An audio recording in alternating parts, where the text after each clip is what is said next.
So one of the key things in the steel commodity business is that there is a continuous price fluctuation which happens on a daily basis, and the way people sell themselves is only by cutting down prices. Like you said, it's a very price sensitive business. A lot of players in this business have gone in and tried to create a differentiation by branding themselves, using brand ambassadors like a Salman Khan, Shah Rukh Khan or whatever, but that model is also easily replicable. So for example, one person hires Salman Khan, the other can have Akshay Kumar and Shah Rukh Khan. So again, it's not something which will give you a differentiation for a substantial period of time. One of the key things which we did was in our target markets, first we focused our target markets to the areas where we feel we are the most viable and we are most competitive, because logistics cost is a key cost component when it comes to the landed cost for the dealers. So earlier we were working with bigger distributors in the region and limited areas only. So what we did was we approached all the dealers in the target market rather than working with limited dealers. What we also did is try to create a win-win offer for the dealers where we can improve their ROI by a couple of things. One is guaranteed availability, assured supply lead times, and a long-term reward program called the Bandhan program.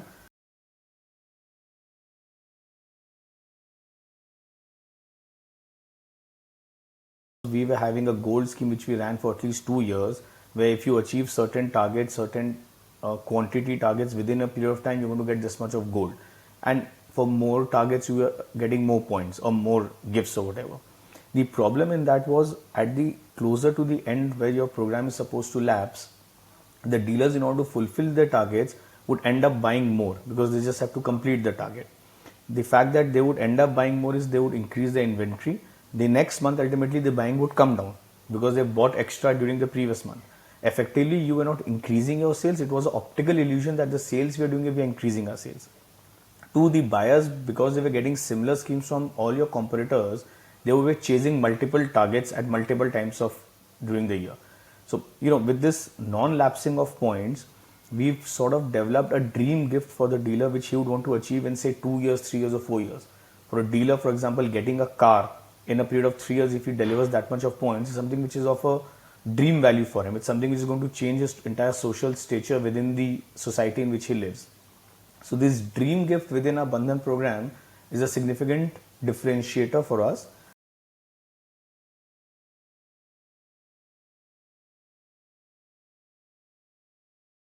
So one of the key things in TMT and structures is that there's a wide range of products.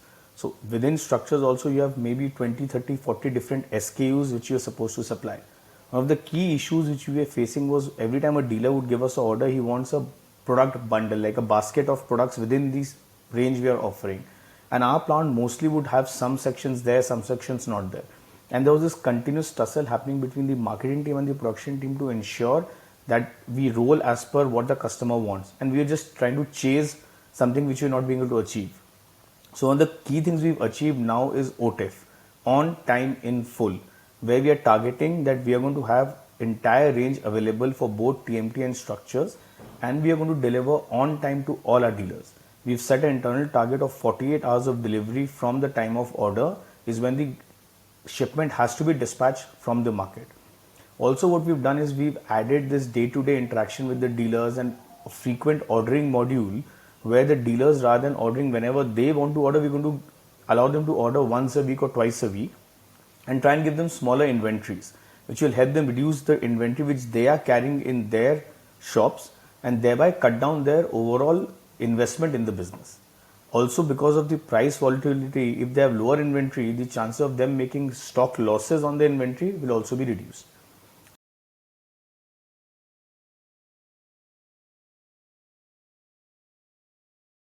First thing, fundamentally, any win for the dealer is itself a win for the company. Because unless you create a win-win situation, the dealers will not be coming back to you. What are we ultimately targeting? We are targeting the dealers to be loyal to us and they should keep ordering frequently with us. If as a company we help them increase their ROI by reducing their inventory and at the same time ensuring that they don't enter stock losses, they'll be loyal to us and they'll keep coming back to us.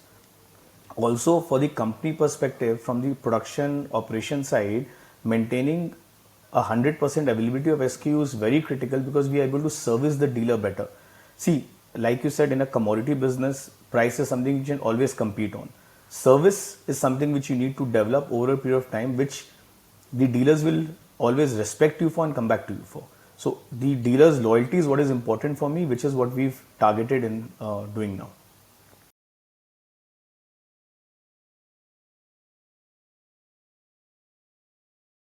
So the first thing was, more than what we can go and sell to the dealers, convincing the internal team that this is what we need to do was the first hurdle.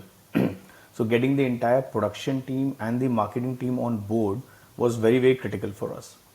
Secondly, there was always a continuous tussle happening between the production team and the sales team. So we installed a program which was given to us by Vector called the Vector Flow, where we set up a buffer penetration norms.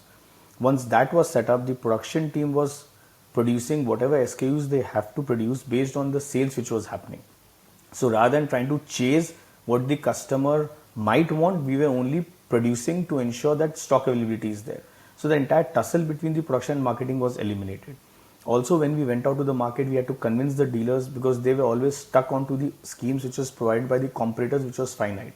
So a lot of interaction, hard work, continuous convincing the dealers to move to this new program was what was critical to us. And that mindset change is what took us the longest period of time. But yeah, that's what has helped us in the long run as well.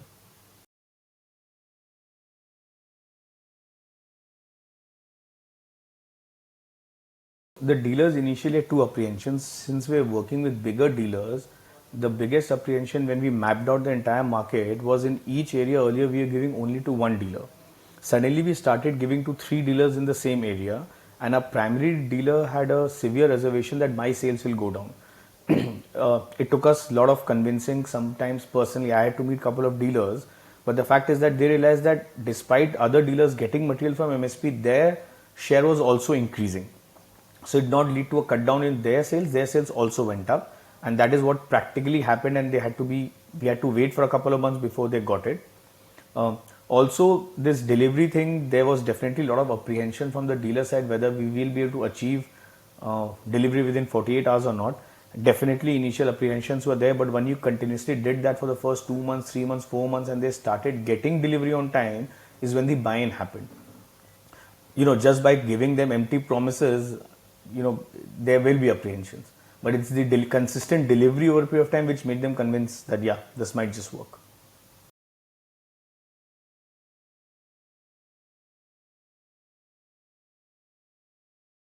A person always tends to believe that I can always time the market well, which realistically doesn't happen over a period of 1 year. You might have short-term gains, but when you average it over a period of 1 year, it doesn't really happen. So that's something which you have to convince the dealers on, and they realize, because in the last 2 years, there was this COVID time and the market suddenly crashed. All the dealers who were carrying significant inventory from other competitors suffered losses during that period. Because the dealers were not carrying significant inventory, they realized their losses were much lesser. So somehow this COVID period for us was a boon because they realized that it really helps not carrying excess inventory.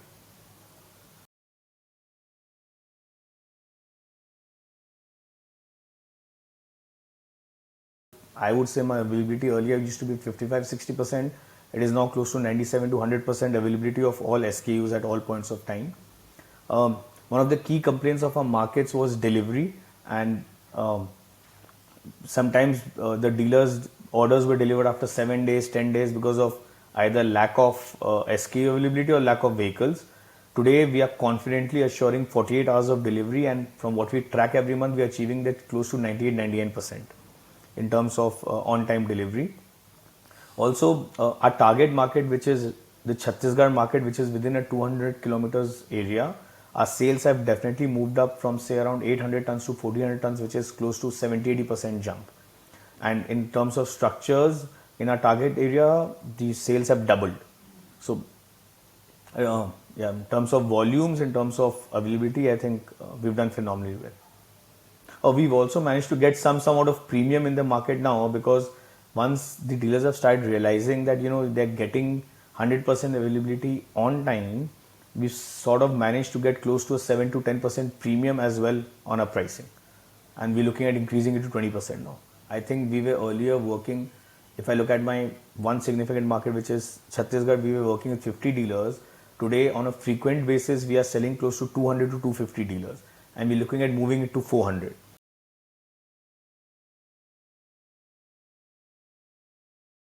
I believe the production people's life and the sales team life has been made simpler, and definitely personally me requiring to keep getting the two departments together and handle the egos and try and come to a resolution between them has totally been eliminated. So I'm definitely not involved hands on anymore. Everything works like a clockwork mechanism.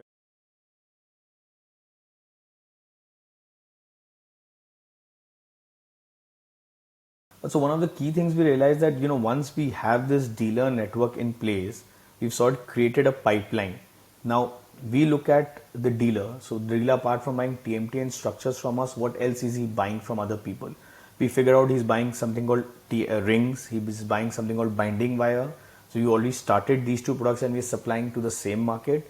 We are now moving to pipes, and we're going to launch MSP pipes in the next 2 months, and realize that 80% of our dealers would be currently already keeping this product, or they're keen to keep this product because the target customer is the same. So as we are growing, we are trying to get the dealers to also grow with us. They will be either servicing the product they are already keeping, or we're going to help them even keep these products as well. So so that's what we're looking at now.